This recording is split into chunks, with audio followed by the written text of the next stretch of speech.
Anyway, let me introduce this reader because it seemed a little strange for him to introduce himself. So, Ben Townsend has a collection of antique briefcases he uses to store his many business cats. This is the thing. Ben lets me write whatever I want for his introductions. I actually wrote that joke. But he wrote that, so I just kind of, it's collaborative. Different thing. Business And he cats? just took it.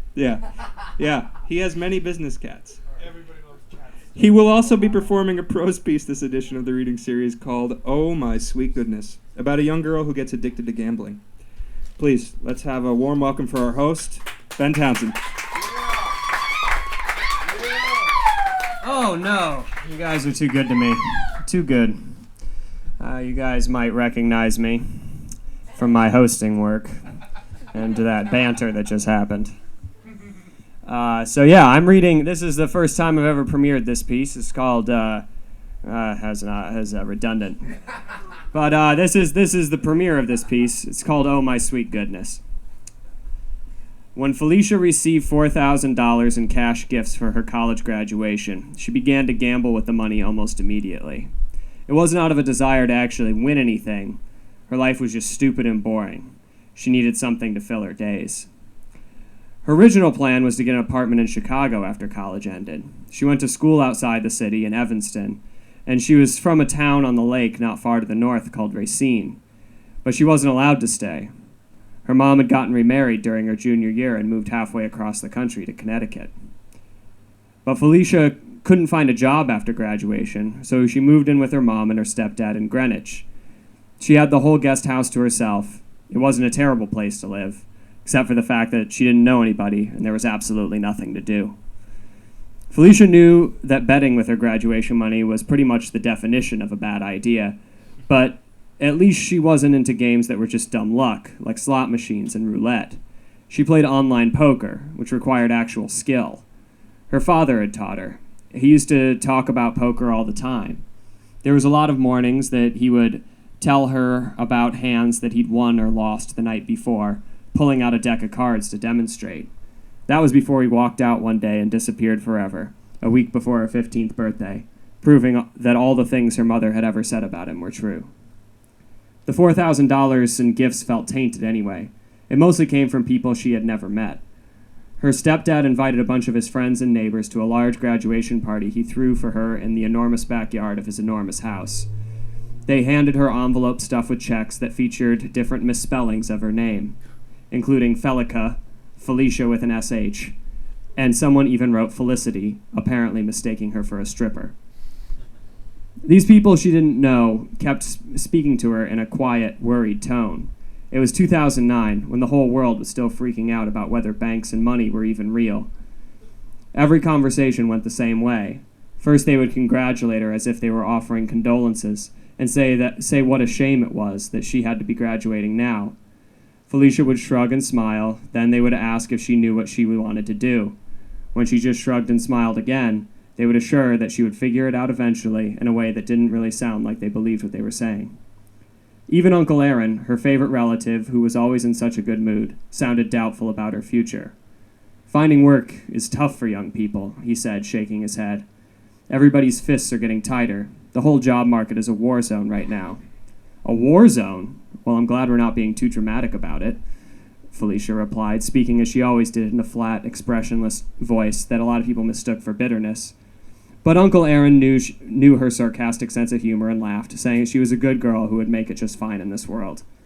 "There are plenty of people who will want to help you," he said. "You went to college. You did everything right. And your stepfather? He is someone that people listen to. With a man like that in your family, you can do anything." "You mean he's rich?" Felicia snorted. "Don't talk like that," Uncle Aaron said. "It's rude." Felicia rolled her eyes. "I thought he was my family," she said. "I can't say that he's rich. Who's going to hear me? All these people are rich." "Just be careful," Uncle Aaron said, glancing over his shoulder. "No one likes to be thought of as a number, even if it's a big number." He downed the rest of his drink and grumbled that it was a long drive back to Baltimore. Uncle Aaron wrapped Felicia up in a great big bear hug and kissed her ear.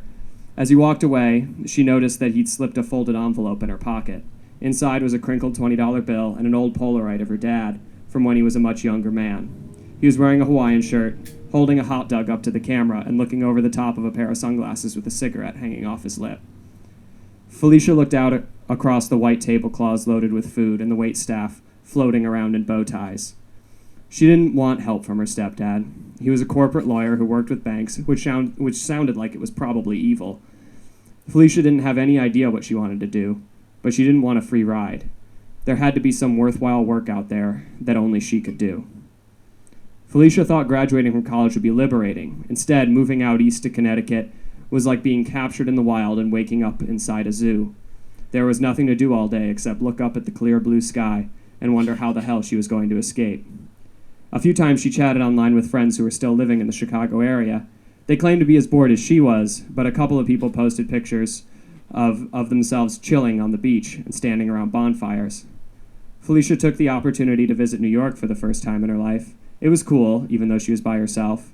She considered trying to get in touch with some kids from college who lived there, but what would be the point? She didn't have anything going on, so she didn't have anything to talk about. So she spent her time playing poker with the graduation money.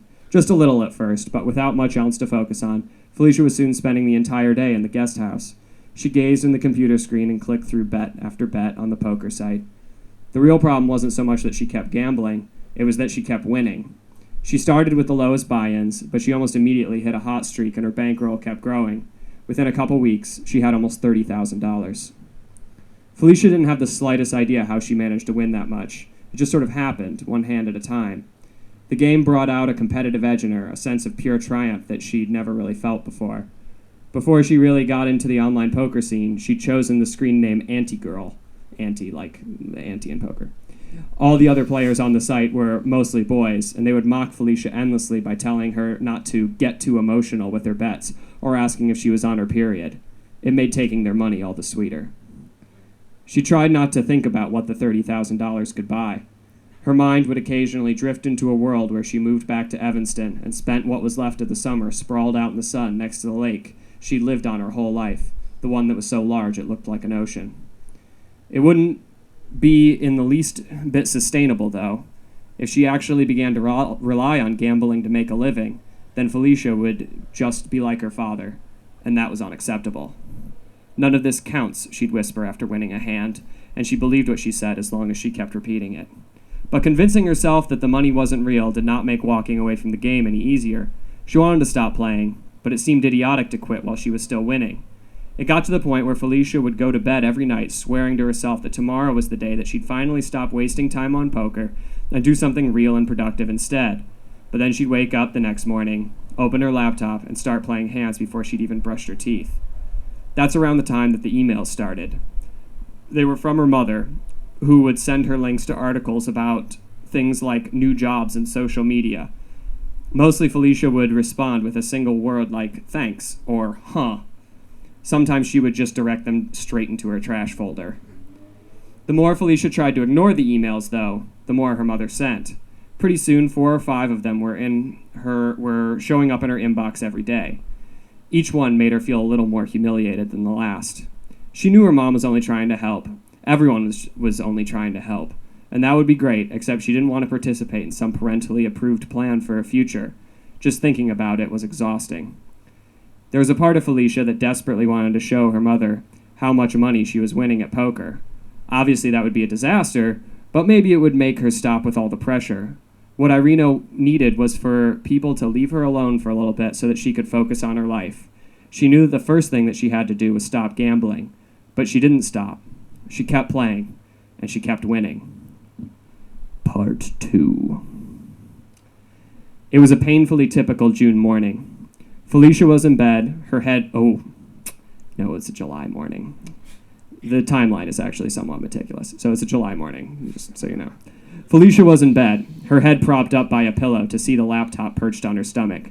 She had 3 9s after the turn, though there was a flush draw on the board. Felicia checked.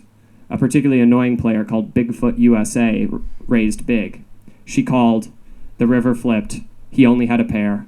Victorious again. She slowly ate a handful of dry cereal out of the box. Bigfoot USA called her a stupid bitch and said that she should have folded if she didn't have the flush. Felicia typed "whatever, virgin" into the chat. He got even angrier. She ignored it. The computer dealt the next hand. An unexpected noise made Felicia look up from the screen. It sounded like yelling coming from the main house. She sat up on the mattress and looked out the window across the backyard. Felicia could see her mom through the French doors, pacing around the kitchen and talking on the phone.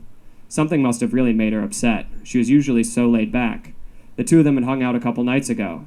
They had made fun of Dancing with the Stars. It was fun. Her mom hung up the phone and came out on the back patio. She continued out on the lawn and marched towards the guest house, which didn't make any sense. Her mother literally never came to the guest house without first texting to ask if it was okay. Felicia panicked. She had an urge to hide in the closet, but realized that would be stupid. The sound of footsteps that doesn't make any sense. So her mom kept coming across. Sorry, it's a bit of a rough draft. She closed the laptop to hide the poker game. Nope, she thought, also stupid. It wouldn't make sense for her to be just lying on bed doing nothing. Felicia opened the laptop back up and tried to pretend that she was doing something important. The mudroom door opened and the sound of footsteps approached down the hall. Her mother appeared in the doorway. She stood there for a few moments, looking around without saying hello. This couldn't be good. "Good morning," Felicia said, as casually as possible. "It's 12:15. Her mom replied, still surveying the room. The place did not look good. The lights were off, the blinds were down. Felicia had never unpacked, so all her possessions were spilling out of cardboard boxes in the corner. The mattress underneath her didn't even have a bed frame. "Yes, of course," Felicia said, nodding seriously. "I didn't mean good morning literally, just metaphorically." Her mom looked Felicia in the eye as if noticing her for the first time. "Can we talk?" her mom asked. "Sure, just I gotta do this one thing real quick." Felicia typed in the chat that she was leaving the game, which drew a flurry of outrage and insults. It was considered poor form to withdraw right after winning a pot, but she didn't exactly have a choice. "What are you working on?" her mom asked. "Friend mails?" she blurted. "Friend mails?" her mom repeated. "Yeah, like emails to friends." Felicia may have been good at bluffing online, but she was terrible at lying in real life. "Is that like a new thing?" her mom asked.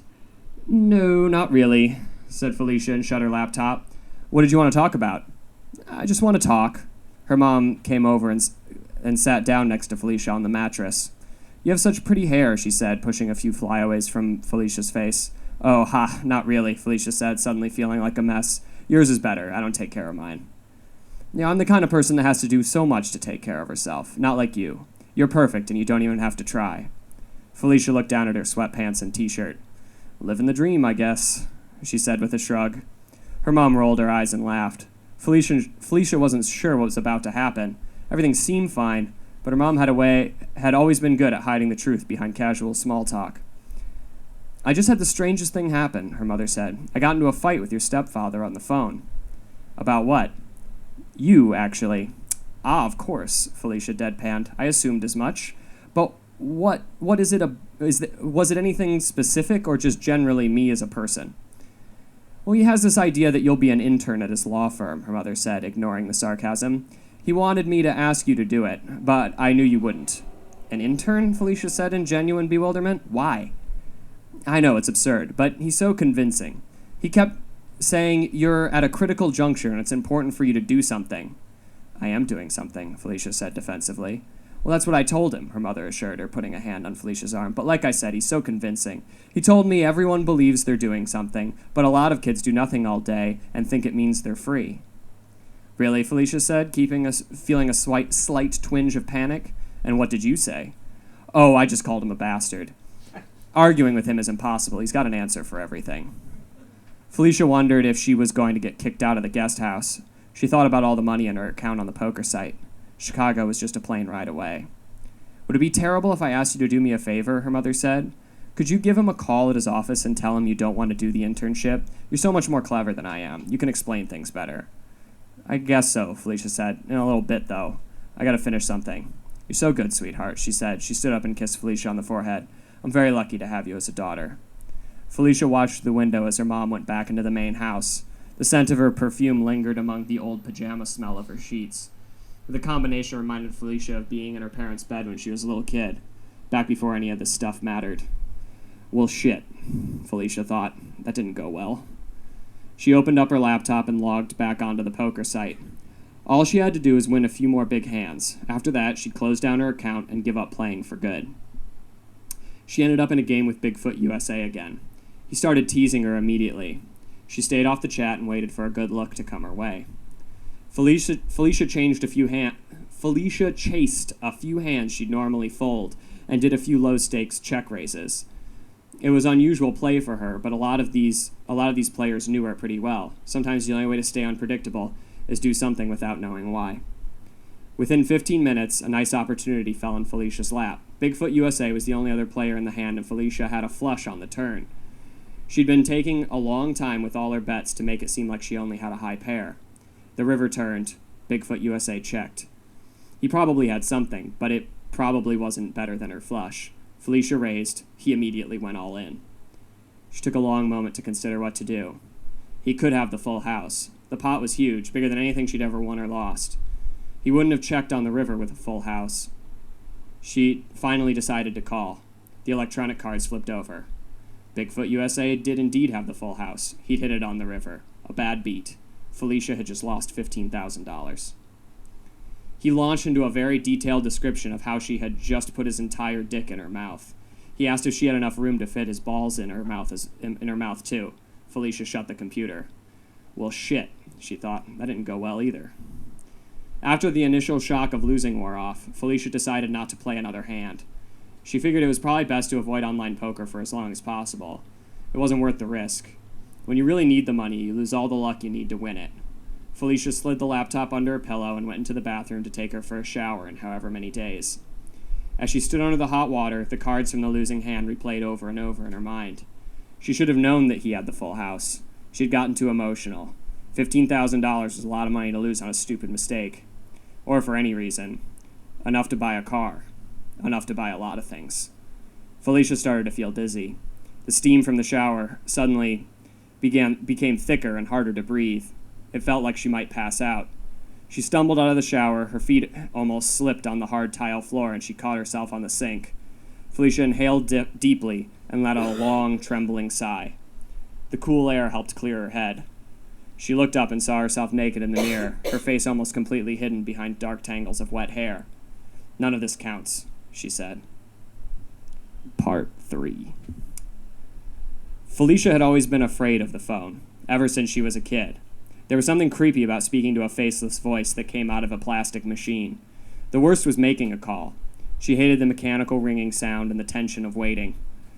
After her shower, Felicia went out on the guest house's side porch to call her stepdad's office. The number was already in her phone. She stared at her fingernails as it dialed and fought the nervous feeling that was boiling in her stomach.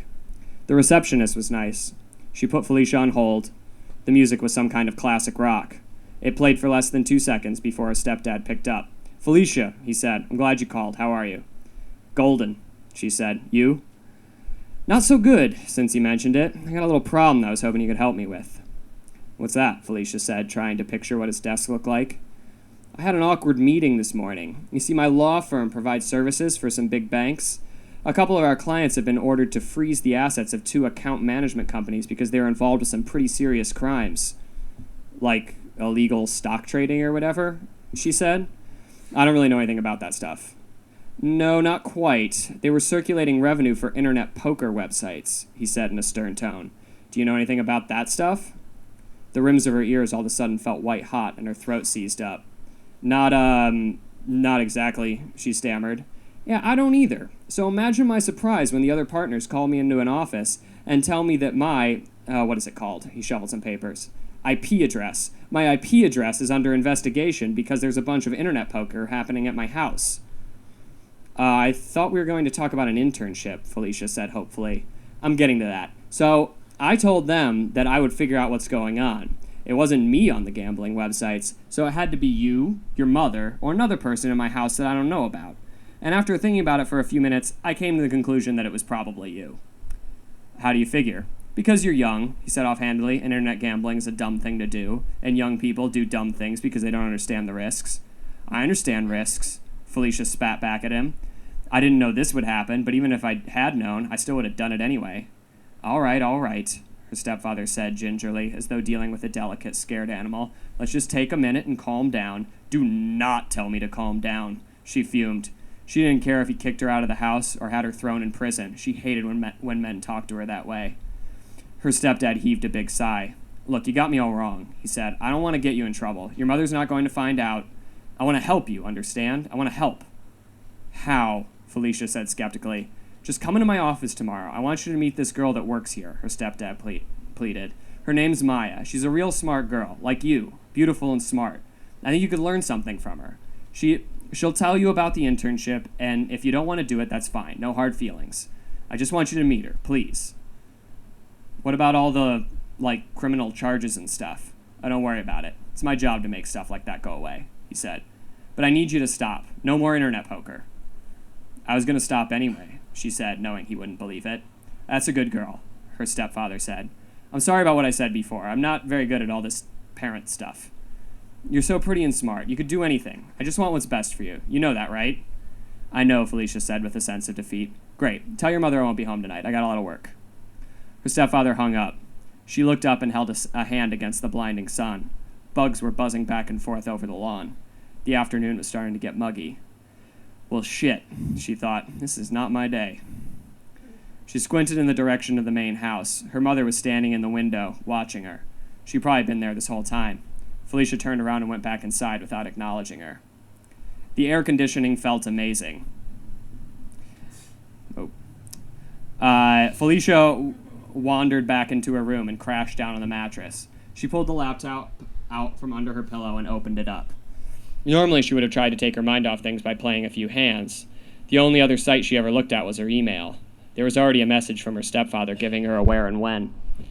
Felicia brought up Facebook, even though she thought it was the devil and tried to avoid it. She hadn't checked her profile in a week or so. There was always so much new stuff in her newsfeed.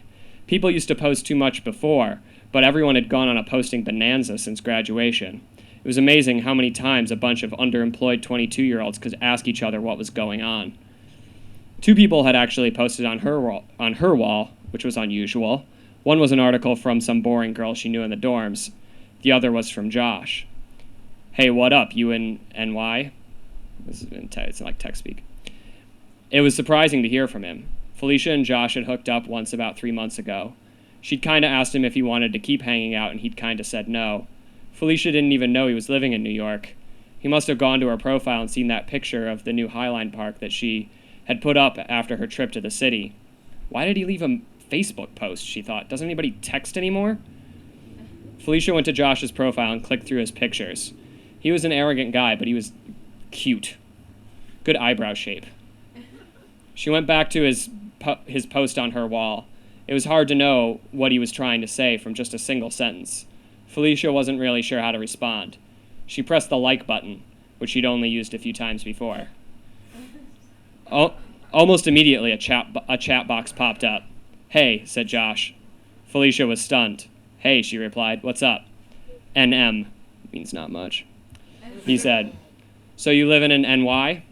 I know it sounds ridiculous for me to read this text speak out, like literally, but it'd be great if you could all read it. Kinda. Greenwich in Connecticut. Fuck, is that even a place?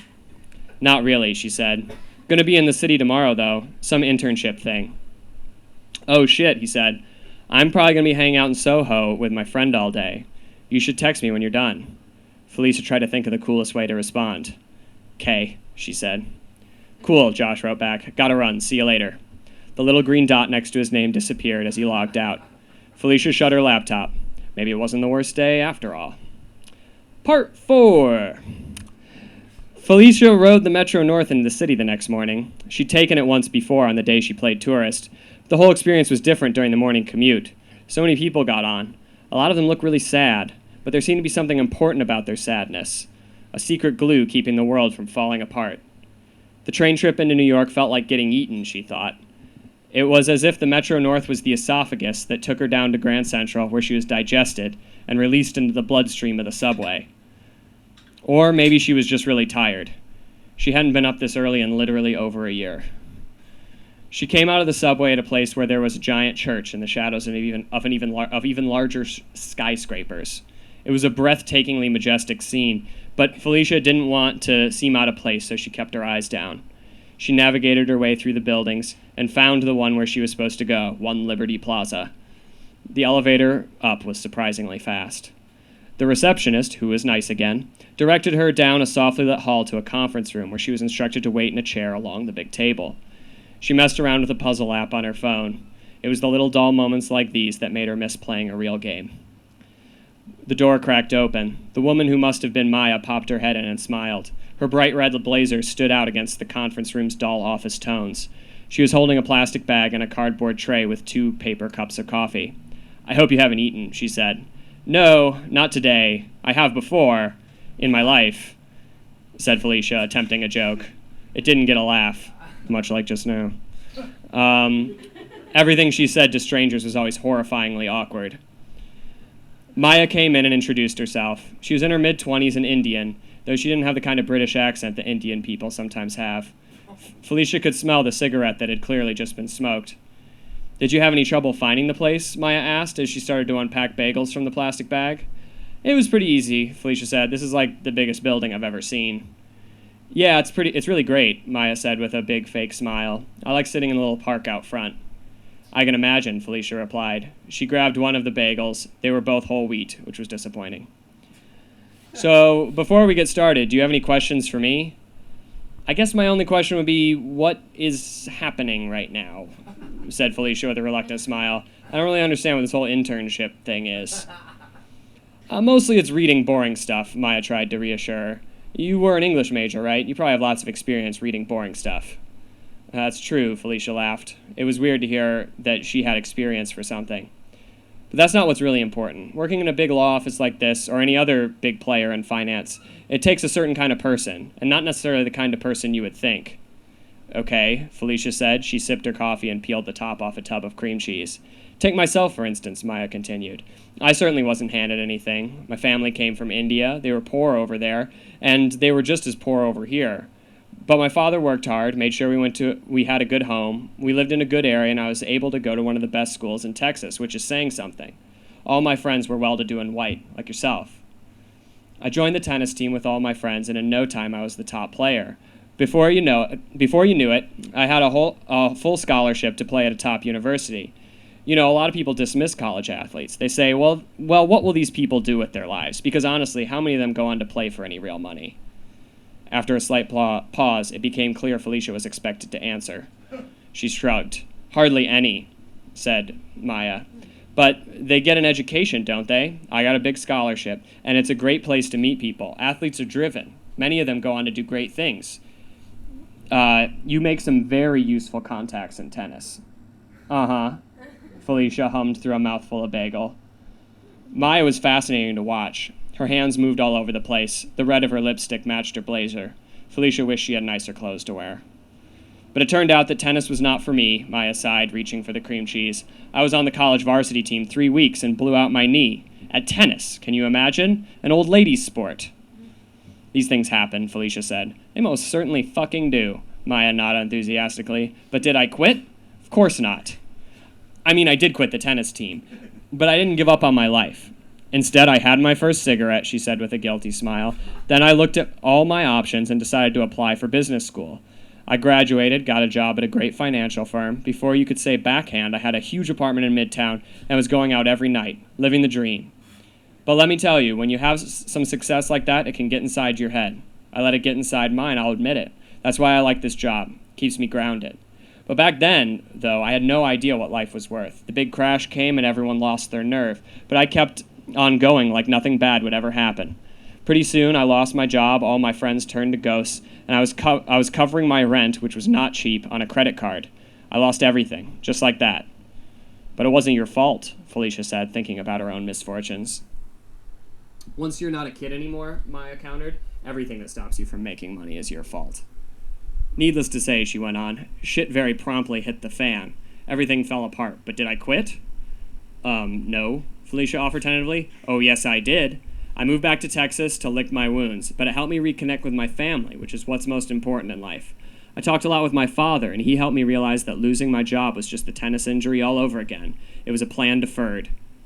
So I decided to get back out there," Maya declared proudly. "I emailed everyone I knew looking for a new job. Of course, they all ignored me.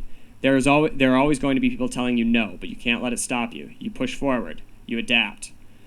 Maya paused to spread a huge chunk of cream cheese onto her bagel. Felicia just kept drinking her coffee. At this point, she felt like it might be a good idea to just sit back and see where this was headed.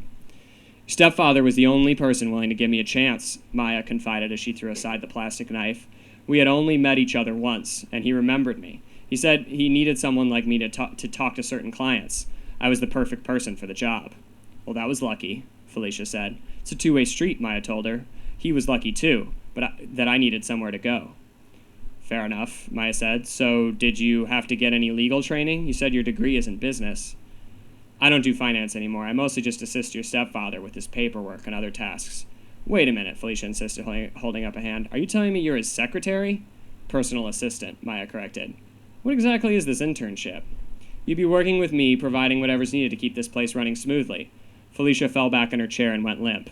I should have known, she groaned. Okay, look, said Maya, leaning in. I get it. You don't want to be underneath someone else to take orders. But you have to start somewhere. My father always says working is better than wanting. This internship is a paying gig, and a well-paying gig at that.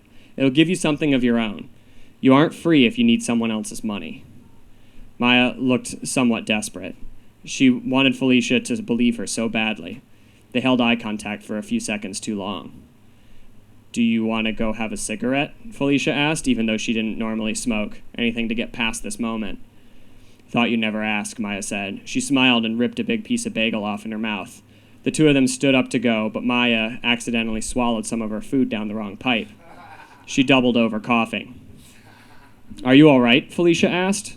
Maya held up a finger to show she needed a minute. She tried to force the bagel down and made an awful gasping sound. The coughing abruptly stopped and she became eerily silent. Are you sure you're okay? Felicia tried again and stepped toward her. Maya backed up and waved her away. She grabbed her coffee and tried to take a small drink, but it spilled all down the front of her bright red blazer. She lunged for Felicia's coffee, which was still on the conference table, knocking it on the floor as well. Maya was clearly becoming desperate for air. Felicia walked up behind her and tried to start the Heimlich maneuver. Maya wriggled free and gave Felicia a dark look. What do you want me to do? She exclaimed. Maya grabbed one of the chairs and tried to give herself the Heimlich by bending over the back, but it was a rolly chair, and she couldn't get it to hold still. Felicia tried again to get behind her, but Maya stumbled over to the corner. She braced herself against the two walls for a brief second, then collapsed to the floor. Oh, Jesus, Felicia said, backing away towards the door. Maya's body was crumpled on the carpet. The skin on her neck was turning a terrifying blue. Someone, quick! Felicia screamed as she ran back down the softly lit hall to the lobby. People came out of their offices to see the commotion. They looked at Felicia skeptically and asked each other who this girl was. They could tell she didn't belong there. In a blind panic, Felicia turned the corner and crashed into a large man in a nice suit. It was her stepfather. Tears were pouring down her face onto his tie. He did not seem happy. What the hell happened? He asked. Felicia pushed away from him and kept staggering down the hall. It wasn't my fault, she said. She didn't want my help. Wait, what? He called out. Get back here. Felicia turned another corner into the lobby. There was an open elevator. She ran inside and pressed the ground floor button. Her stepdad appeared and came charging towards her. Where are you going? He yelled. She saw the wounded look in his eyes as the two elevator doors met directly in front of his face. Before she'd even reached the street, he'd sent a text begging for her to come back. Felicia ignored it. She walked through the park in front of the building. Maya had said she liked this place. Felicia tried to imagine her sitting out there on a sunny day, smoking and enjoying the breeze off the harbor. I understand this is a bit long, but there's a part 5. That's her, Josh said, pointing through the window of the boutique. Felicia was approaching down the cobblestone street. She was looking at all the addresses, trying to find the right shop.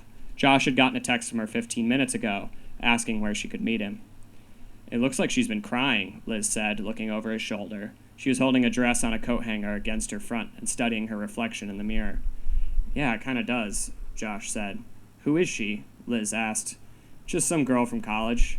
You break her heart or something? Liz asked. Maybe, Josh chuckled, but I doubt it. Sounds like she and I will be the best of friends, Liz said, looking at him sideways. Go easy, he warned. I'm not sure she can take it. Felicia came inside the Soho boutique and a stereotypical little bell rang over the door. She and Josh exchanged somewhat awkward hellos. Liz immediately exploded with friendly energy. Oh my God, you must be Felicia, she squealed and gave her a hug. Josh told me how pretty you are, but I didn't want to believe it. Cool, said Felicia with almost no expression in her voice. She looked at Josh. He smiled.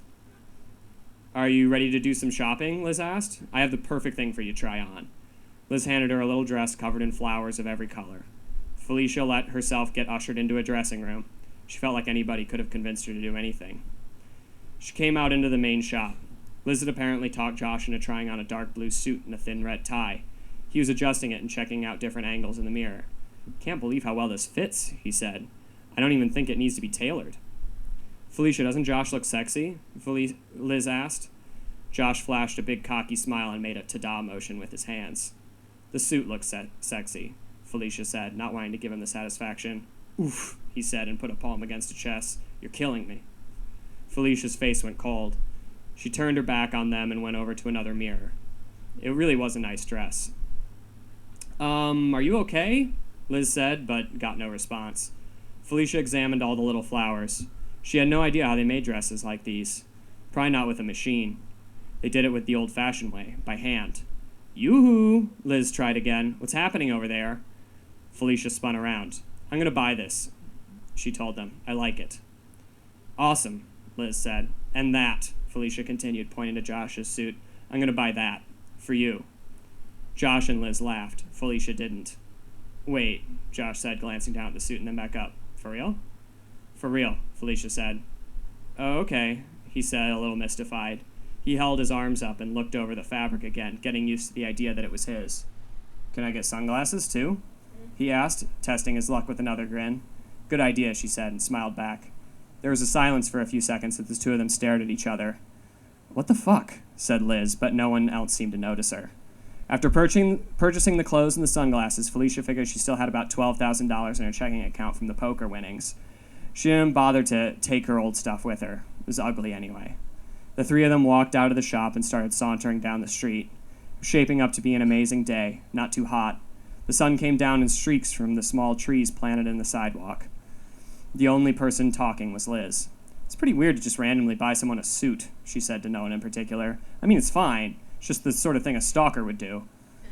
Felicia saw a cab come flying down the narrow street. Without even thinking, she threw up her arm and waved. The car stopped on a dime. "Let's go," she said to Josh. "Where?" Liz sneered. "No," Felicia said. "Not you." She climbed into the back seat. Liz looked dumbfounded. Josh took a moment to consider his options. Then he shrugged at Liz, popped on his new sunglasses, and followed Felicia into the car. LaGuardia, Liz told the driver.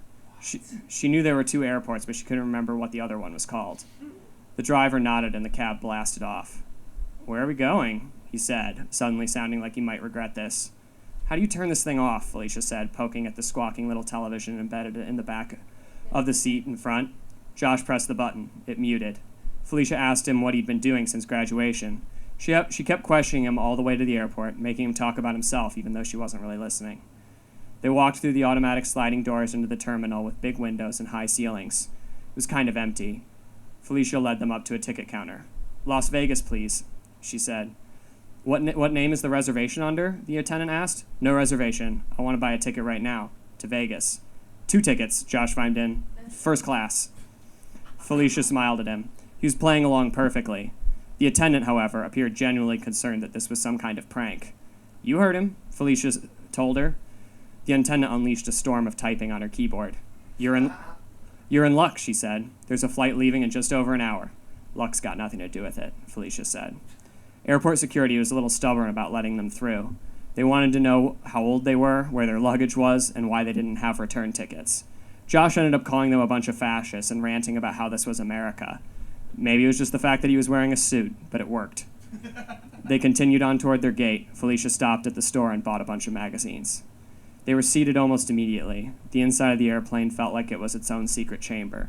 They settled into their seats. It was so quiet. Everything felt just right. Josh pulled a cigarette out of the shopping bag with his old clothes in it and put it between his teeth. "Excuse me, stewardess," he hollered. "Is one allowed to smoke on airplanes to Las Vegas?" "What? No," she said in disbelief. "Not even in first class?" he added. "No, sir, you can't," she chided, then continued down the aisle shaking her head. Josh turned to Felicia. "This is fun," he said, looking at her over his sunglasses. "Yeah," she said, "it is." The end.